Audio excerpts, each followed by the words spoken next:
ছিড়ো না, ছিড়ো না আমাকে। আমি যে বন্দি আছি, আমি যে বন্দি আছি ডাইনির কারণে। ওমা, তুমি কথা কইছো? কে তোমাকে বন্দি করেছে? আর কেই বা তুমি? আমি আমি পরী কন্যা। আমার বাবা মা আমাকে সাথে নিয়ে পৃথিবীতে বেড়াতে এসেছিল। তখন এক দুষ্টু ডাইনির চোখ পড়ে আমার ওপর। সেই ডাইনি কি তোমায় মেরে ফেলতে চেয়েছিল? না, ডাইনি আমাকে বন্দি করতে চেয়েছিল, কারণ আমি তো আমার সম্পূর্ণ শক্তি পাইনি। আমার 15 বছর বয়স হলেই আমি আবার সম্পূর্ণ শক্তি পাবো। তাহলে ডাইনি কেন তোমায় বন্দি করতে চেয়েছিল? কারণ আমার যেদিন 15 বছর পূর্ণ হবে, সেই দিন ওই ডাইনিটা আমার সব শক্তি নিয়ে নেবে, আর এই পৃথিবীতে রাজত্ব করবে ওই দুষ্ট ডাইনি। ওই ডাইনির হাত থেকে বাঁচানোর জন্য আমার মা আমাকে আমের মুকুলের ভেতর রেখে দিয়েছিল। আর সেই মুকুল থেকেই বুঝি তুমি এই আম হয়েছো। কিন্তু এখন তো ডাইনি নেই, এখন এই আম থেকে তুমি বেরিয়ে আসো। তাহলে সেটা সম্ভব নয়, কারণ আমার মা আমাকে আমের মুকুলে রেখেছিল। আমি কি তোমাকে ছোট্ট আম গাছের আমটা থেকে মুক্ত করতে পারি? পারো তো। কিভাবে? তুমি যদি 7 পুকুর থেকে 7 ঘড়া পানি ও 7 রকম পদ্ম আনতে পারো, তবেই মিলবে আমার মুক্তি। ঠিক আছে, আমি তাই করব।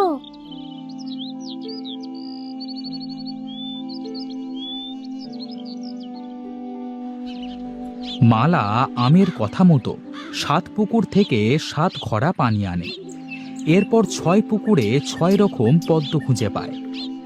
আমি তো আমকে কথা দিয়েছি তাকে অভিশাপ মুক্ত করব, কিন্তু অনেক খোঁজার পরেও তো 7 রকম পদ্ম পেলাম না।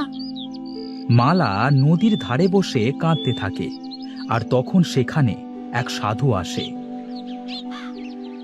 কি হয়েছে মা, তুমি এইভাবে কাঁদছো কেন? আমি যে বড় কষ্টে কাঁদছি, কিন্তু আপনাকে সেটা বলা যাবে না। আমাকে বলতে পারো মা, কারণ আমি একজন তান্ত্রিক সাধু।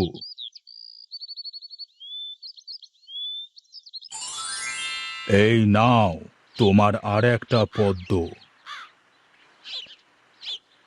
কিন্তু তোমার জন্য আর একটা দুঃখের সংবাদ আছে। কি সংবাদ সাধু বাবা? সেই ডাইনি জেনে গিয়েছে যে পরী তোমাদের বাড়িতে আছে, তাই তাকে নিতেই ডাইনি তোমাদের বাড়ির দিকে যাচ্ছে।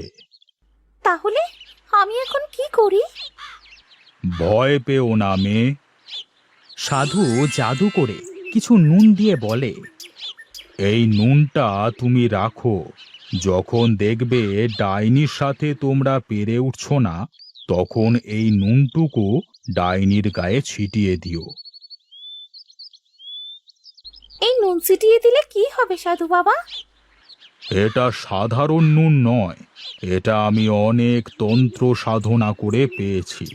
এই মন্ত্রপুত নুন ডাইনির গায়ে ছিটিয়ে দিলেই ডাইনিটা মারা যাবে। ধন্যবাদ আপনাকে সাধু বাবা, চলি এখন আমি। মালা 7 রকম 7 পদ্ম এবং তান্ত্রিকের দেওয়া সেই নুন নিয়ে বাড়ি চলে আসে। এসে দেখে ডাইনি তার বাবা মাকে আটকে রেখেছে।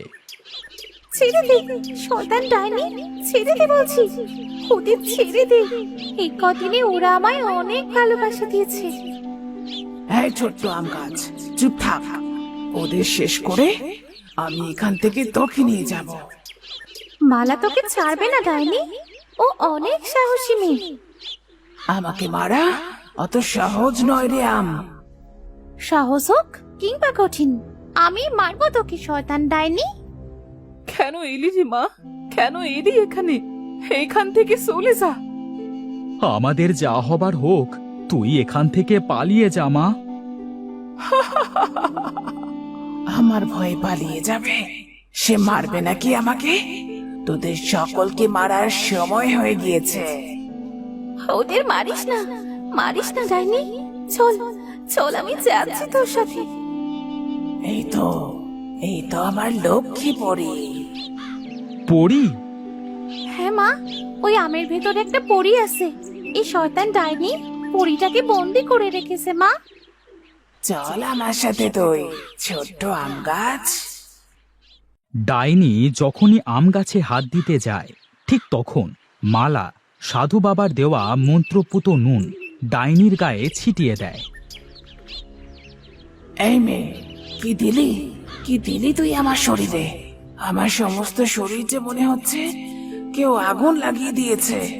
বাঁচা, আমাকে কেউ বাঁচা। তোকে তো অনেকবার সাবধান করেছি, অনেকবার নিষিদ্ধ করেছি, ভালোই ভালোই চলে যেতে বলেছি, কিন্তু তুই তো আমার কোনো কথা শুনিসনি। মর মর এবার। না,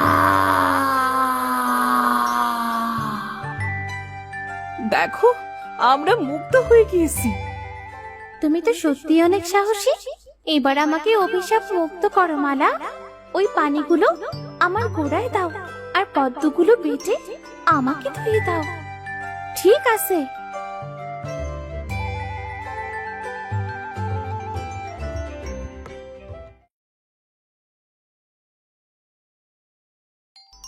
হায় হায়, এত ছোট্ট একটা আম গাছের ভেতর থেকে কত বড় পরি। তোমাদের অনেক ধন্যবাদ গো। তোমাদের মন অনেক ভালো।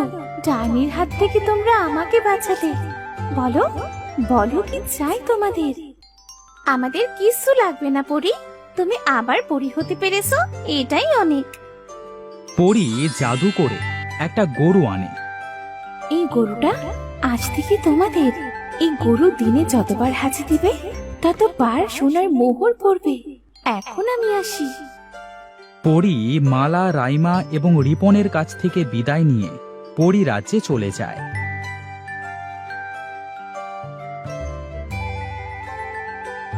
মা বাবা দেখো, পরীর কথাই সত্যি।